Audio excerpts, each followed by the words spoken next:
జిల్లాలోని తాళ్లపాక చెరువు కబ్జాపై కొందరు జర్నలిస్టులు, న్యాయవాదులు కొనసాగిస్తున్న పోరాటానికి మద్దతు పెరుగుతోంది.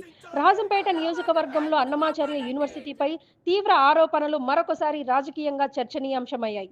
తాళ్లపాక చెరువును అక్రమంగా ఆక్రమించి నిర్మాణాలు చేపట్టినట్లు, అలాగే భారీగా పన్నులు ఎగవేసినట్లు టీఎన్ఎస్ఎఫ్ పార్లమెంటు అధ్యక్షుడు పోలి శివకుమార్ ముఖ్యమంత్రి చంద్రబాబు నాయుడుకు ఫిర్యాదు చేశారు.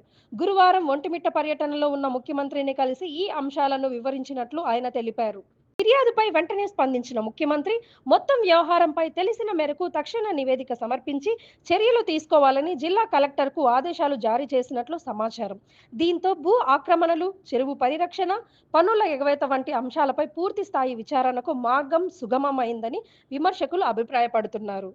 అన్నమాచార్య యూనివర్సిటీ యాజమాన్యం తాళ్లపాక పంచాయతీకి దాదాపు 46,81,177 రూపాయల పన్నులు ఎగవేసిందని ఫిర్యాదులో పేర్కొనడం ఈ వ్యవహారానికి కొత్త మలుపు తీసుకొచ్చింది.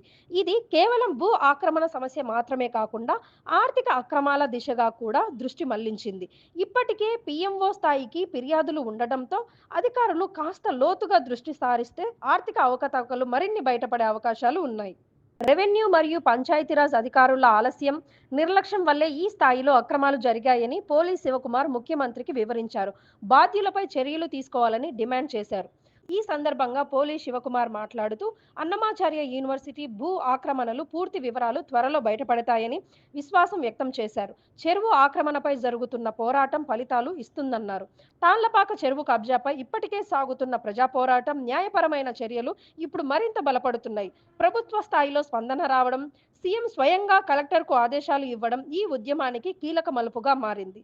ఈ నేపథ్యంలో చెరువును రక్షించేందుకు మరియు అక్రమాలను వెలికి తీసేందుకు జరుగుతున్న పోరాటం మరింత ఉధృతం కానుందనే సంకేతాలు వినిపిస్తున్నాయి.